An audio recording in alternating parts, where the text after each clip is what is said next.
안녕하세요. 열정과학의 열쌤입니다. 최근 화성 연쇄 살인 사건의 진범 용의자가 확인이 되면서 큰 이슈가 되고 있는데요. 영원히 미궁 속으로 빠질 수 있었던 이 화성 연쇄 살인 사건의 실마리를 풀어줄 DNA 유전자 분석법에 대해서 오늘 알아보고 몇 가지 의문점들도 함께 풀어보도록 하겠습니다. 자, 그럼 지금 바로 만나보시죠. 볼 수도 있어.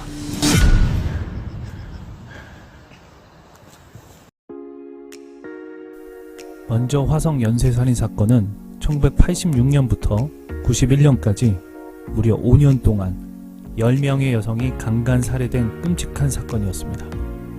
영화 살인의 추억을 통해서도 잘 알려져 있습니다.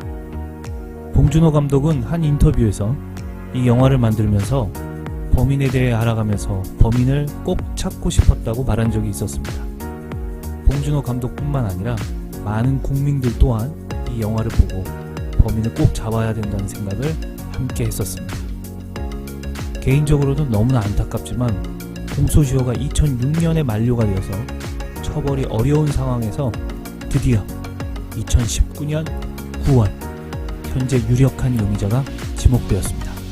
바로 이춘재. 다행인지 모르겠지만 이 용의자는 이미 1994년 자신의 처제를 살해한 혐의로 현재 무기징역을 받고 복역 중에 있습니다.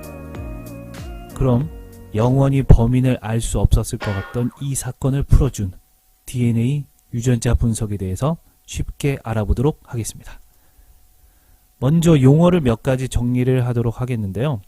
유전자와 DNA라는 말은 혼용돼서 쓰이는데 유전자는 인간의 형질, 형질은 일반적으로 곱슬머리, 생머리 이런 식으로 겉으로 드러나는 특성을 말합니다. 이 특성을 결정하는 인자를 유전자라고 합니다. 인간의 유전자는 약 25,000개 정도가 됩니다. 그리고 DNA는 유전자가 들어있는 물질을 말합니다. DNA 자체가 유전자라기보다는 여러 유전자가 들어있는 물질이라고 생각하면 됩니다. 참고로 DNA에는 유전자가 아닌 부분도 포함되어 있습니다.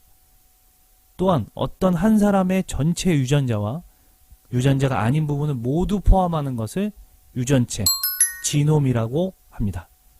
다시 말하면 한 사람의 DNA 속에 전체 정보가 유전체, 이 지놈에 담겨 있습니다. DNA의 유전 정보는 염기 서열이라고 하는 것에 의해서 저장이 되는데 염기는 A, C, G, T, 아데닌, 사이토신, 구아닌, 타이민 이렇게 네 가지가 존재합니다. 이 염기가 어떤 순서로 있느냐에 따라서 유전 정보는 결정이 됩니다. 그럼 이제 화성 연쇄 살인 사건의 실마리가 되었던 유전자 분석에 대해서 알아보도록 하겠습니다. 유전자를 분석한다는 것은 DNA 속에 앞서 말한 염기를 분석하는 겁니다. 근데 인간의 염기는 약 60억 개가 넘습니다. 쌍으로 존재하기 때문에 30억 쌍으로 표현하기도 하는데요. 어쨌든 이렇게 많은 염기를 모두 분석하는 것은 상당히 복잡하고 효율적인 분석 방법이 아닙니다. 따라서 상당히 빠르고 간단한 방법으로 유전자를 분석하는 것이 맞습니다. 그래서 주로 쓰이는 방법이 STR을 이용한 분석 방법입니다. STR이란 Short, Tandem, Repeat, 즉 단순하고 짧게 반복되는 염기 서열을 말합니다. 아주 짧은 염기 서열이 특정한 유전체 부위에 반복되는데 이 반복되는 횟수가 사람마다 다릅니다. 예를 들면 A, C, T, A 라는 염기 서열이 있고 이 염기 서열이 유전체의 어떤 부위에서 12번 반복되고 다른 어떤 유전체의 부위에서는 30번 반복되고 이런 식으로 사람마다 다릅니다. 그럼 이 STR의 반복 횟수를 알아내면 동일한 사람의 유전자인지를 쉽게 알아낼 수 있습니다. 그래서 이것을 유전자 지문 또는 유전자 마커 유전자 이렇게 부르기도 합니다. 근데 걱정되는 것은 수많은 사람 중에서 이 유전자 마커가 동일한 사람이 좀 많지 않을까라는 의문이 듭니다.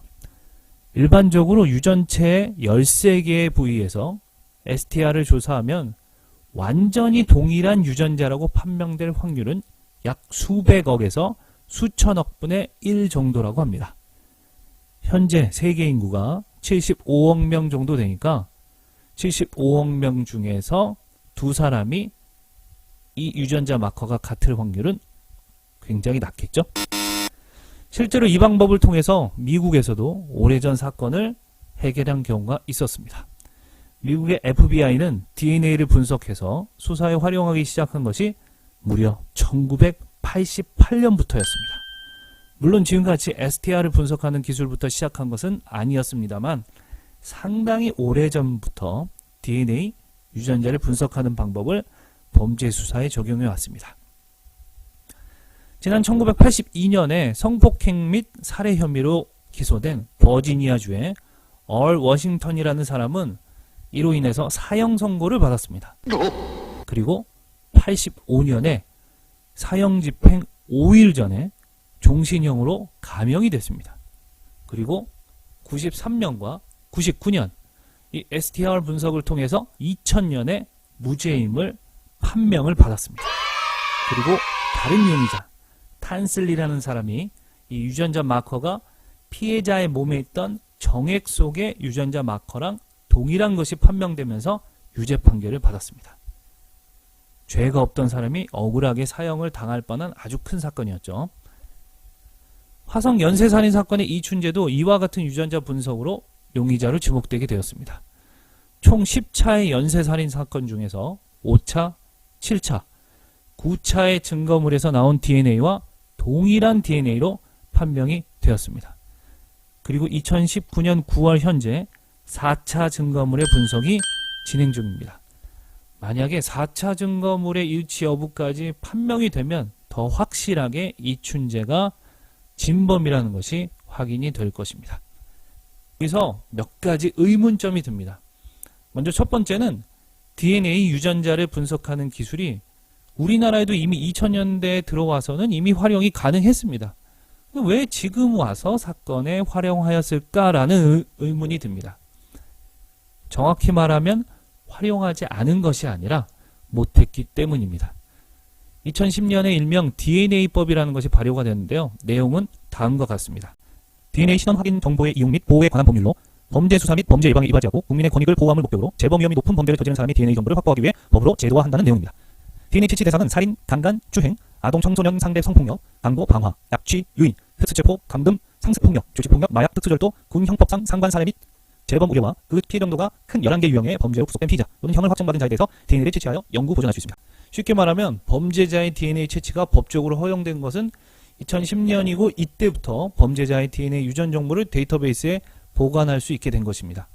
물론 악용되는 것을 막기 위해서 범죄 사실이 무죄로 판명날 경우에는 본인의 신청에 따라서 이 정보는 삭제될 수 있다고 합니다. 따라서 화성 연쇄살인 사건의 공소시효가 2006년까지였으므로 본격적으로 DNA 분석을 통해 이 사건의 실마리를 해결할 수 있었던 시기는 최소 2010년 이후가 됩니다. 또한 법이 발효되었다고 해서 당장 2010년에 모든 범죄자들의 DNA 정보가 수집된 것도 아니므로 이 DNA 정보를 수집하고 데이터베이스로 구축하고 이 데이터베이스를 바탕으로 화성 연쇄살인 사건의 증거물과 DNA 정보를 대조하는 것이 시간이 걸렸다고 봐야 맞겠습니다.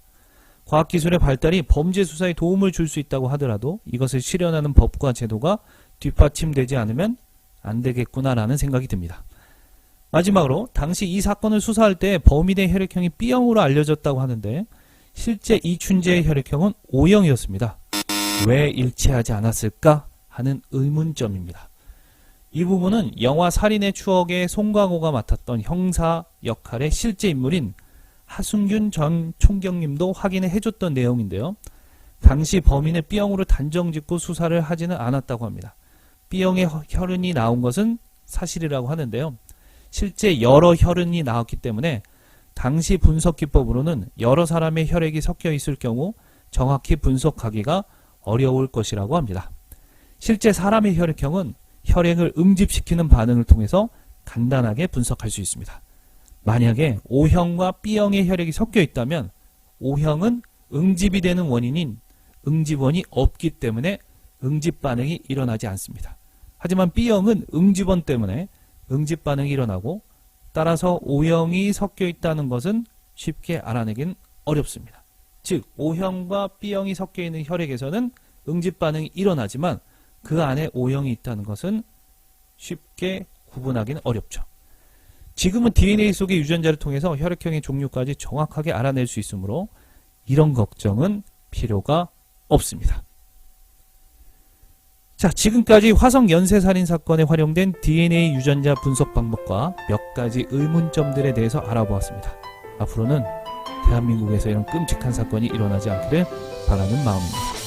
그리고 화성 연쇄살인 사건뿐만 아니라 미제로 남아있는 개구리 소년 실종 사건, 그 다음에 이영호 유괴살인 사건 또한 실마리를 꼭 반드시 찾았으면 좋겠습니다. 다음에도 더 좋은 주제로 찾아뵙도록 하겠습니다. 지금까지 열쌤이었습니다. 고맙습니다.